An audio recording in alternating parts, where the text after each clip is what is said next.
Welcome to a series that we call The End of Times, where we're going through the book of Revelation verse by verse to try our best to see what it is we can expect to happen and what it is we should be doing in the end times, or the time Jesus refers to as the end of the age. And as we've gone through this book of Revelation, I want to remind everybody it's very important you don't just jump in and grab a hold of some verses.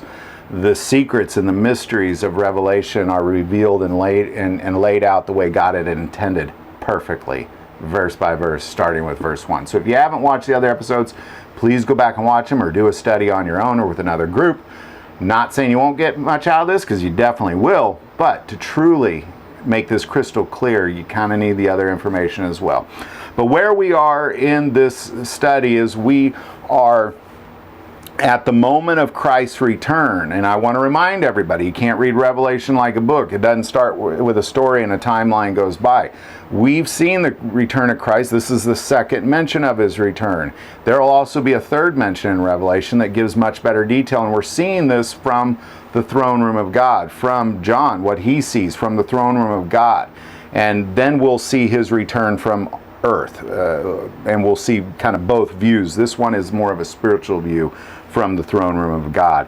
And last time we talked about where will this take place. There's this moment in time where a lot of bloodshed takes place because Christ returns, and they are in the valley of judgment. So we're just going to pick it up right there, starting in Revelation 14:17. Then another angel came out of the temple which is in heaven, he also having a sharp sickle, and another angel came out from the altar who had power over fire, and he cried with a loud cry to him who had the sharp sickle, saying, Thrust in your sharp sickle and gather the cluster of the vine of the earth, for her grapes are fully ripe. So the angel thrust his sickle into the earth and gathered the vine of the earth and threw it into the great winepress of the wrath of God. And the winepress was trampled outside the city, and blood came out of the winepress up to the horses' bridles for 1,600 furlongs.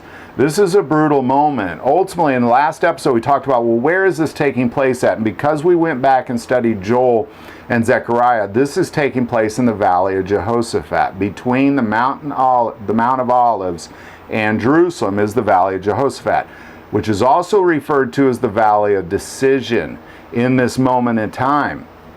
Ultimately, Jesus returns in a cloud of glory to the Mount of Olives, and the Antichrist then goes to battle against him, and then this brutal moment in time takes place where, of course, Jesus is victorious. It's one man versus the entire world, but, of course, it's the Son of God. It is Jesus Christ ruling as king on earth, just like he does in heaven.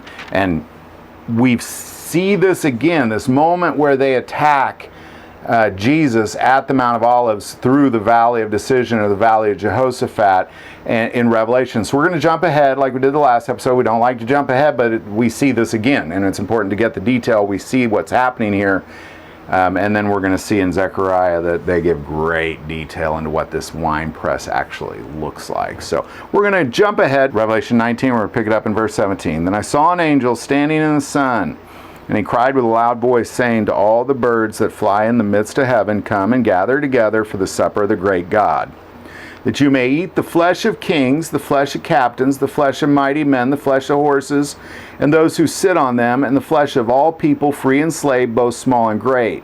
And I saw the beasts, the kings of the earth, and their armies gathered together to make war against him who sat on the horse and against his army. Now, we see this vision. Now what we see is literally on earth. Jesus, he comes from a cloud of glory, and they're going up against him. All the kings of the earth, the Antichrist, they're all coming up against him in one massive battle in the Valley of Jehoshaphat, or the Valley of Decision. And Zechariah saw this moment in great detail. And when we look at this wine press for a moment, it's not a literal wine press. That's a very figurative thing, but what happens to them is as if they are being pressed in a wine press. So we're going to jump to Zechariah chapter 14, starting in verse 12. And this shall be the plague with which the Lord will strike all the people who fought against Jerusalem. Their flesh shall dissolve while they stand on their feet. Their eyes shall dissolve in their sockets, and their tongues shall dissolve in their mouths. It shall come to pass in that day that a great panic from the Lord will be among them. Everyone will seize the hand of his neighbor and raise his hand against his neighbor's hand. Judah will fight at Jerusalem, and the wealth of all the surrounding nations shall be gathered together, gold, silver, and apparel in great abundance. Such also shall be the plague on the horse and on the mule and on the camel and on the donkey and on all the cattle that will be in those camps. So shall the plagues be. In other words, when they come up against him, they dissolve. They dissolve from a spoken word. You know, as we study out this moment when Jesus returns, a sword comes from his mouth. It is his words. He just speaks it into reality, and they literally dissolve. All the men will dissolve. All their animals will dissolve. Everybody in their camps will just dissolve. And as a result, the winepress was trampled outside the city, and blood came out of the winepress up to the horses' bridles for 1,600 furlongs. All from dissolved people and animals. This is not a pretty moment, because a lot of people don't talk about this war. You know, we talk about the war of Armageddon, and we talk about all these other wars, the Gog-Magog war, but nobody talks about the war in the Valley of Decision. This is a brutal moment in time, because most people, they kind of grab, well, you know, what happens to the Antichrist? Well, he gets thrown into the bottomless pit. Yeah, but after he's dissolved. I mean, this is kind of a brutal moment. People don't understand what this winepress of God looks like, and it dissolves people and animals and all flesh, and then the birds come and feed on the flesh of the kings and all their animals and everybody that was involved with them. It's really kind of a brutal moment in time. It's not going to be pretty. They're going to come up against Jesus. He's going to speak something, and they're all going to dissolve, and they're going to fill up this valley with blood up to a horse's bridle. So hope these videos are helping. Again, you know, I do want to take a moment and remind you that as long as you're not on the side of the Antichrist, this is not for you. This is a good day for those who stand for Jesus Christ. This is a day of victory for those who stand with Jesus Christ, because not only, and we learned this in the last episode, but not only does all this bloodshed take place, but the Mount of Olives is ripped into two, creating a valley for the rest of us to escape through if you happen to be in Jerusalem in that moment.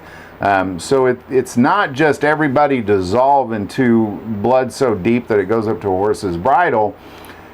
This is for those who go against Jesus Christ. And there's a remnant, just like Joel spoke of, just like Jeremiah spoke of, just like Isaiah spoke of, and just like Jesus spoke of.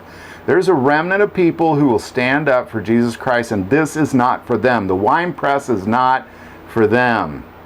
Eternal life, reigning with Jesus on earth, and then in heaven, that's for us. That's for people like me and you. Love to hear your thoughts on all this. Put in the comments below. If you like this video, click like and subscribe. If you feel called to support this channel through Patreon, that link is also below. But the most important part of this channel is we take prayer requests, so please don't ever hesitate to send that in. Thank you for watching this episode of God, Family, and Guns. And as always, love God, love your family, and love guns.